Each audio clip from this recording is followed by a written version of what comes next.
자, 이제 교회는 우리 계속 지금 분위기가 어린이, 청소년, 싱글 이 여름 사역을 지금 하고 있습니다.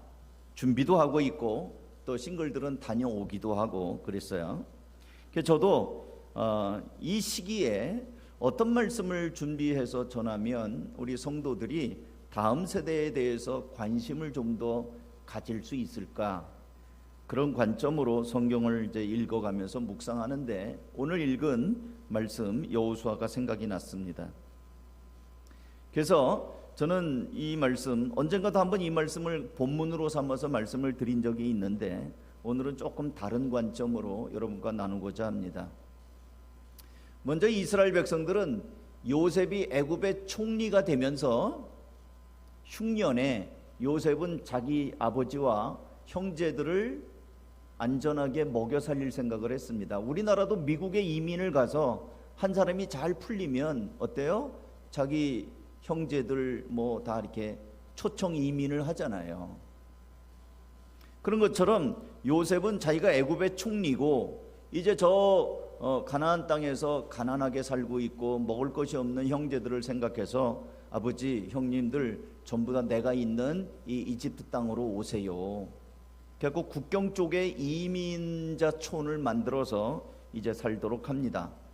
그래서 잘 길렀습니다.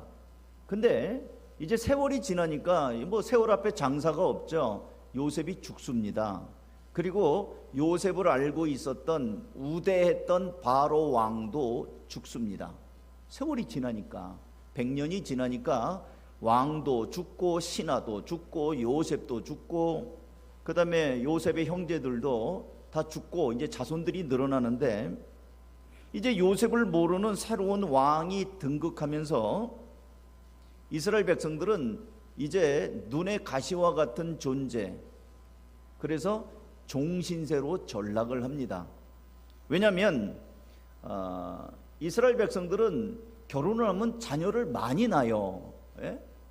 자녀를 많이 낳으니까 애굽 사람은 몇 명 안 낳는데 이집트 사람은 자녀를 몇 명 낳지 않는데 이스라엘 사람들이 자녀를 많이 낳습니다. 그러다 보니까 인구가 폭발적으로 늘어나는 거예요. 근데 이스라엘 백성들은 동화가 되지 않습니다. 그러니까 그 이방인들하고 같이 섞여서 살지 않아요. 자신들의 신앙, 자신들의 언어, 자신들의 문화 이런 것들을 양보하지 않습니다.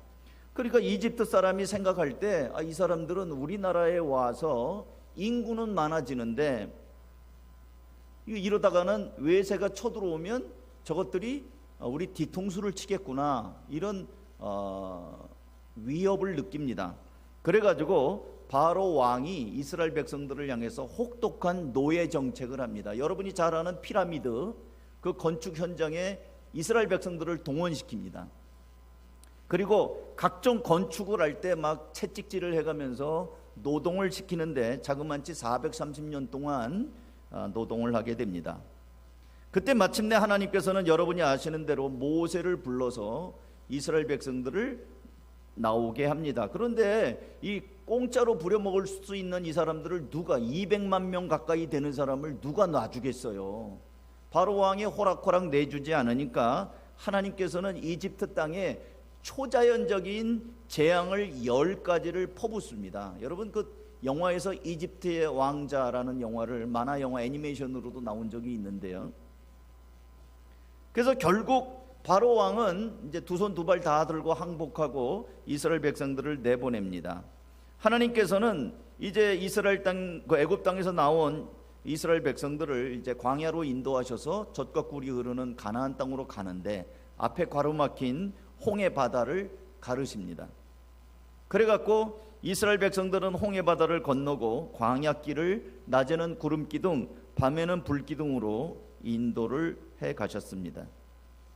근데 이제 결론만 말씀을 드리면 그 이집트 땅에서 종살이하다가 모세와 함께 나왔던 출애굽 1세대는 딱 2명만 빼고는 전부 다 광야 바닥에서 죽어버립니다. 아무도 못 들어가요. 젖과 꿀이 흐르는 땅 가나안 땅에는 처음에 나왔던 1세대는 아무도 못 들어갑니다. 광야에서 40년 동안을 헤매면서 병들어 죽거나 독사에 물려 죽거나 대적들의 칼에 맞아 죽거나 전부 다 싹 죽어버립니다. 하나님께서 그렇게 명령하셨어요. 너희들은 못 들어간다. 왜냐하면 이들은 가나안 땅 목전에서 하나님 앞에 원망과 불평을 합니다. 하나님께서 왜 우리를 하필이면 애굽 땅에서 꺼내셔서 이 광야에서 죽게 하는가, 아이고 데이고 하면서 울고 불고 원망하고 그러니까 하나님께서 진노하셔서 너희가 언제까지 나를 그렇게 불신앙하고 원망할 것이냐, 내가 너희들이 말한 대로 내가 그대로 해주마. 너희들이 광야에서 죽는다고? 그래 죽게 해주마. 너희들이 여기서 병들어 죽는 게 나을 뻔했다고? 그래 여기서 병들어 죽거라. 그래가지고 처음에 나왔던 사람들은 다 죽어버립니다. 오직 딱 두 사람, 여호수아와 갈렙, 이 두 사람을 제외하고는 처음에 나왔던 사람은 다 죽어버립니다.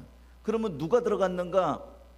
어린아이들, 20살 이하의 청소년들, 이들, 이 다음 세대가 이제 여호수아와 함께 광야 40년을 거치면서 점점 성장해 가지고 갓난쟁이들은 40살이 됐을 것이고 10살짜리는 50살이 됐을 것이고 20살짜리는 60살이 됐을 것이고, 그래서 광야에서 태어난 그 부모와 조상들의 원망 불평과 관계가 없었던 이 세대가 여호수아와 함께 가나안 땅을 들어갑니다. 그리고 지금부터 잘 들으셔야 돼요. 가나안 땅, 광야를 끝내고 가나안 땅으로 들어가는데 가로막힌 강줄기가 뭐냐면 요단강입니다. 하나님께서는 이 요단강을 건널 때도 홍해바다를 가르셨던 것처럼 놀라운 기적으로 요단강을 멈추게 하셨습니다. 그것은 뭐냐면 언약궤를 맨 제사장들이, 홍해바다는요 하나님이 밤새도록 바람을 불어서 물이 쫙 갈라진 걸 보고 건넜어요. 근데 요단강은 그게 아니고 그냥 들어가라, 이 물을 그냥 들어가라고 해서 들어가느라고 발을 딱 담그니까 물이 멈췄습니다. 그러니까 흘러오는 물이 딱 멈추니까 뒤에는 물이 끊어졌겠죠. 홍해바다는 양쪽에 물벽이 있고 가운데로 건너갔는데 요단강은 물이 멈춰갖고 물이 계속 쌓여 올라가고 여긴 물이 없고 그렇게 건너간 거예요. 자, 그리고 나서 이제 다 건너간 다음에 하나님은 이상한 명령을 내립니다. 그게 이제 1절부터 3절까지인데요. 다시 한번 한 목소리로 한번 띄워줘 보실래요? 자, 같이 한번 읽어볼까요? 시작. 온 백성이 모두 요단강을 건넜을 때에 주님께서 여호수아에게 말씀하셨다. 너는 백성 가운데서 각 지파에게마다 한 사람씩 뽑아서 세워라. 그리고 그들에게 제사장들의 발이 굳게 선 그곳 요단강 가운데서 돌 12개를 가져다가 오늘 밤 그들이 머무를 곳에 두라고 하여라. 무슨 말이냐면 이스라엘 백성은 12지파예요. 요단강을 다 건넌 다음에 하나님이 뭐라고 명령하시냐면 12지파의 대표 한 명씩 뽑아라. 그럼 12명이겠죠. 12명을 다시 뒤로 돌아가 해가지고 강으로 들어가게 해라. 강은 이미 지금 말라 있어요. 다 건너갔지만 아직 물이 흐르지 않고 있습니다. 거기 들어가서 강바닥에 있는 돌을 하나씩 짊어지고 나와라. 그럼 12명이 들어갔으니까 12개가 나왔겠죠. 요만한 자갈 집어갖고 오는 게 아니라 메고 나오는 거예요. 그래가지고 그 12개를 가지고 이제 다시 나와서 이제 건너왔으니까 그 뚝방에다가, 오늘 너희들이 여기서 머물 건데 그 뚝방에다가 비석 세우듯이 12개를 쭉 세워 놓으라는 거예요.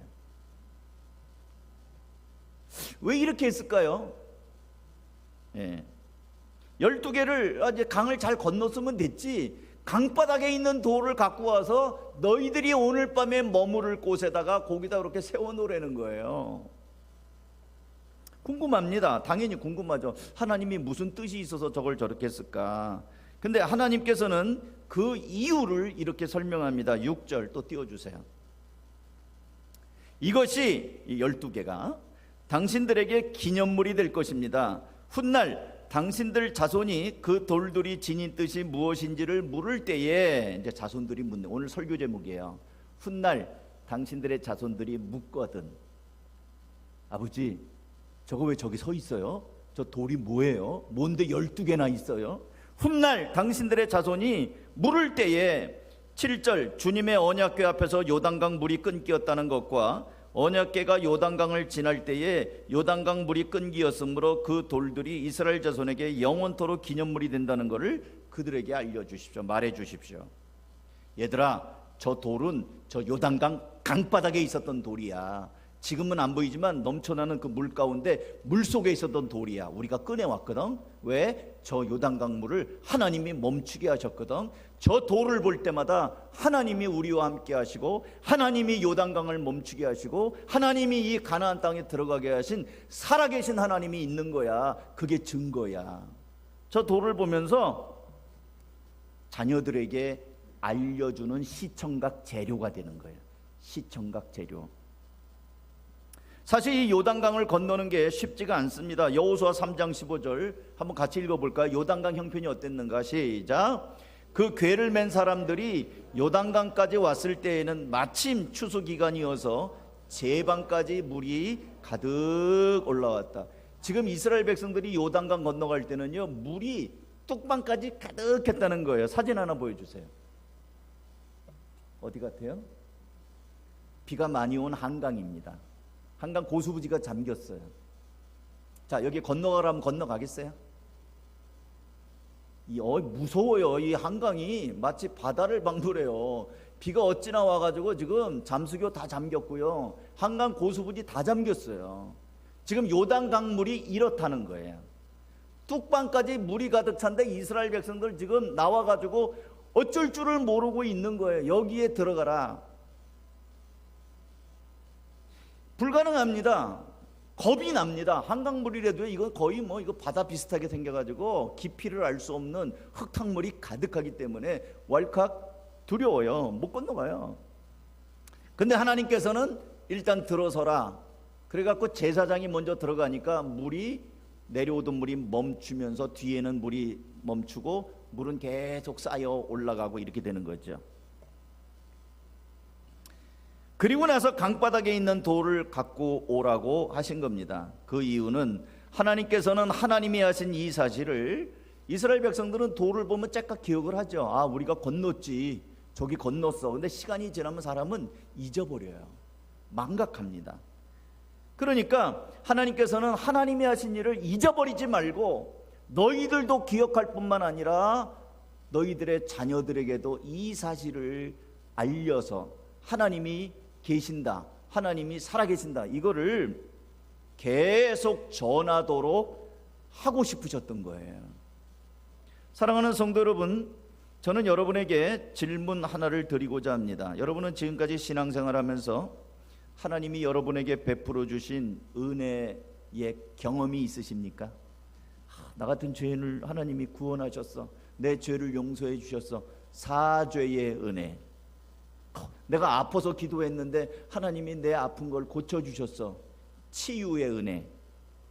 또 어떤 분들을 놓고 간절히 기도했는데 하나님이 응답하셨어. 응답의 은혜. 여러분, 이런 것들이 있으십니까? 지금까지 신앙생활하면서 뭔가 하나님이 나를 아픈 몸을 고쳐주셨든지 기도를 들어주셨든지 아니면 나 같은 죄인을 구원해 준 것에 대한 내가 감사함이 있든지 뭔가 하나님과 관련해서 뭐가 있는 분 한번 손 들어보세요. 아유, 감사합니다. 여기 대부분 있어요. 예, 저도 있습니다. 감사합니다. 근데 다시 묻습니다. 그거 밥상머리에서든지 여러분의 자녀들과 외출, 산책을 할 때든지 개인적인 대화를 하든지 여러분의 자녀들에게 그 사실을 이야기한 적이 있습니까? 목사님, 저는 내가 받은 은혜, 내가 받은 기도 응답을 내 자녀들에게 난 얘기해 본 적이 있습니다. 손 한번 들어보세요. 아까보다 숫자가 적어요. 이스라엘 백성들도 그렇다는 거예요. 분명히 건넜는데 얘기를 안 하고 살아. 자꾸를 딱 닫아가지고 자기 혼자만 알아. 그러니까 자식들은 돌을 보고도 돌은 돌이요 뚝방은 뚝방이다 묻는 거예요. 아버지, 어머니, 저거 뭐예요? 뭔데 돌이 12개가 쭉 저렇게 서 있어요? 그러면 때는 왔다. 잘 물어봤다. 얘기해 주마. 그러면서 그 돌들의 사연을 얘기하다 보면 저 돌이 어디 있었다고요? 요단강 강바닥에 있었다고요. 강바닥에 있던 돌이 어떻게 여기 나왔습니까? 하나님이 명령하셔서 이 강을 멈추게 하시고 들고 나오라고 해서 들고 나온 거예요. 사랑하는 성도 여러분, 하나님께서는 우리가 경험했던 것을 기념돌로 삼아서 그걸 가지고 여러분의 자녀들에게 알려주고 가르치기를 원하셨어요. 하나님께서는 다음 세대에 관심이 있으십니다. 요단강을 건너게 하신 하나님은 잘 건넜지? 앞으로 잘 믿고 살아라. 그게 아니에요. 잘 건넜지? 너희들의 자녀들에게도 이것 가르치거라. 하나님은 전능하신 하나님, 하나님은 젖과 꿀이 흐르는 가나안 땅을 허락하시는 하나님, 하나님은 우리가 믿고 따를 하나님, 그 하나님을 가르치라는 거예요. 여러분, 오늘날 많은 부모들이 가르쳐야 될 건 가르치지 않고 쓸데없는 것들만 가르쳐요. 쓸데없는 것들. 어떻게 하면 남을 이기고 한 대 맞았어? 야 이놈아, 비싼 쌀밥 먹고 왜 맞고 다녀? 아유, 할머니 나 돈 힘이 없어요. 이놈 자식아, 그러면 돌이라도 던지지. 우리 할머니가 저한테 가르친 거예요. 우리 외할머니한테 제가 자랐는데 맨날 조그마니까, 지금도 작지만 어렸을 때 얼마나 작았겠어요. 그러니까 시골에서 동네 형들이 막 때리고 막 이러니까 막 질질 짜고 우니까 할머니가 속이 상했어요. 왜 우냐? 아, 형들이 때렸어요. 이놈 자식, 이 비싼 쌀밥 먹고 왜 맨 맞고 다니냐? 넌 손이 없냐 발이 없냐? 걔네들 힘써요. 얘는 안 되면 돌이도. 제가요 씩 웃더니 나가서 짱돌을 던진 거예요. 할머니 내가 했어. 뭘? 내가 돌 던졌어. 아니나 다를까 애 우는 애 엄마, 그 우는 애를 데리고 그 엄마가 손잡고 왔는데 이 머리통이 깨져 갖고 온 거예요. 피가 막 나는 거고. 그 엄마가 화가 나가지고 우리 할머니한테 얘를 저 함부로 건들지 마세요. 열받으면 짱돌 던지는 수가 있어요. 그래서 어렸을 때 세상에서 어떻게 하면 이기는가, 어떻게 하면 남을 짓밟고 올라가는가, 너는 지지 말거라, 이런 거 가르치고, 돈 버는 비법을 가르쳐 주마, 세상에는 돈이 있어야 된다, 이런 거 가르치고, 대학 좋은 데 가야지, 안 그러면은 어떻게 하면 이쁜 여자 만나고 잘생긴 남자 만날 건가, 좋은 대학 가야지. 그래갖고 대학의 목표가 뭐예요? 장가 가고 시집 가는 목표, 대기업 취업하기 위해서. 이딴 것만 가르친단 말이에요. 하나님을 경외하는 거는 가르치지 않아요. 하나님은 너희들이 어떻게 요단강을 건넜는지 이거를 가르치길 원하시는 거예요. 신명기 6장 5절. 신명기 6장 5절. 당신들은 마음을 다하고 뜻을 다하고 힘을 다하여 주 당신들의 하나님을 사랑하십시오. 내가 오늘 당신들에게 명하는 말씀을 마음에 새기고 자녀에게 부지런히 가르치며, 제가 빨간색 넣어놨어요. 하나님은 자녀에게 부지런히 가르치라고 합니다. 집에 앉아 있을 때나 길을 갈 때나 누워 있을 때나 일어나 있을 때나 언제든지 가르치래요. 언제든지. 또 당신들은 그것을 손에 매어 표로 삼고 이마에 붙여 기호로 삼으십시오. 집 문설주와 대문에도 써붙이십시오. 하나님의 말씀을 그렇게 잊어버리지 않도록 써서 붙이려는 거예요. 사방에 눈에 띄게. 사랑하는 성도 여러분, 말씀을 마무리합니다. 오늘은 짧아요. 요단강에서 건져 올려서 강가에 세워놓은 12돌은 그 현장에 있었던 사람들에게는 하나님이 어떻게 요단강을 멈추게 하셨는지, 어떻게 능력을 행했는지 생생하게 지금 막 봤잖아요. 막 봤으니까 돌 굳이 안 봐도 뚝방만 봐도 가슴이 벌렁벌렁 할 거예요. 하나님이 건너셨어. 물이 막 흐르는 걸 보면서도 하나님이 저 요단강을 건너게 하셨어. 근데 시간이 지나면 사람은 잊어버립니다. 하나님께서는 은혜를 잊어버리기를 잘하는 인간의 연약성을, 또 인간의 부패한 죄성을 잘 아셨습니다. 그래서 잊어버리지 않게 하기 위해서 강바닥에 있던 돌 12개를 끌고 나와서, 메고 나와서 세우도록 하신 겁니다. 그리고 자녀들은 12돌을 보면서 저 돌이 저 강뚝방에 세워진 이유가 무엇인지를 볼 때마다 궁금하게 생각이 들겠죠.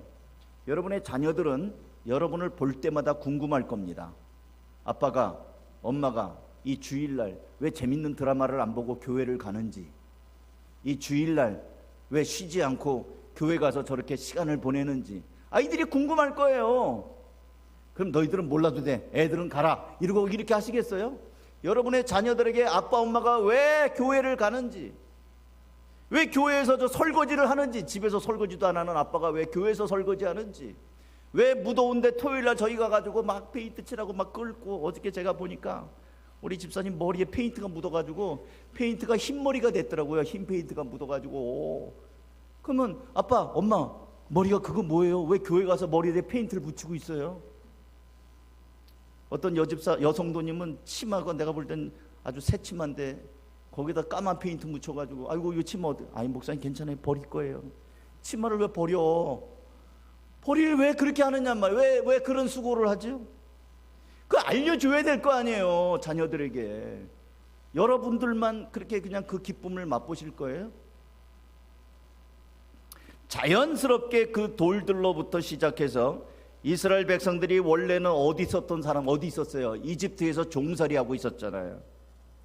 그들을 하나님이 어떻게 꺼내서 어떻게 인도하셨고, 홍해바다는 어떻게 건너셨고, 광야를 인도해서 마침내 요단강을 가르신 것, 멈추게 하신 것, 그거를, 그 도를 가지고 가르칠 수가 있는 거예요.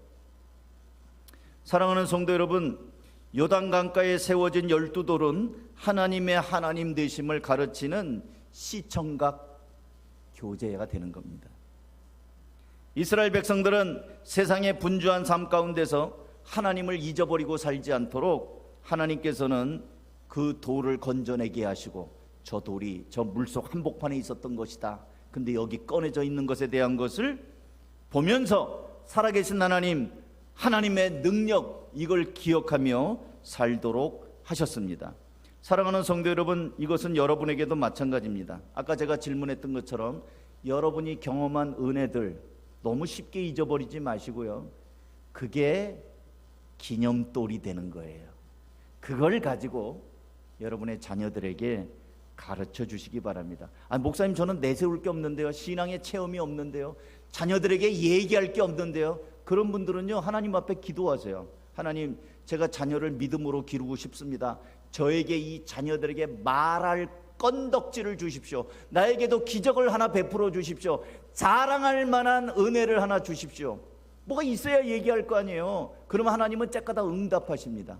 그래서 그걸 가지고 거기로부터 시작해서 부자지간에, 부녀지간에, 모자간에, 모녀지간에 대화거리를 주시고, 그걸 통해서 같은 하나님을 영화롭게 하고 하나님 앞에 믿음의 결단을 하게 될 것입니다. 이제 말씀을 맺는다고 했죠. 이제 이 7월에는 우리가 다음 세대를 우리가 이제 좀 건져내는 일을 힘쓸 겁니다. 여러분의 자녀들과도 신앙을 주제로 한 대화. 목사님 전 장가도 안 가고 시집도 안 갔는데요. 그럼 여러분의 부모님과 함께 신앙을 주제로 한 대화, 하나님이 나에게 응답하신 거, 하나님이 나를 사랑하시는 증거, 그런 걸 가지고 부모님하고도 대화를 하고, 동생들, 누나들, 형제들하고도 대화를 하고, 뭔가 여러분에게 주신 은혜의 기념돌을 가지고 앞으로 나아가시기를 주님의 이름으로 축복합니다. 기도하겠습니다.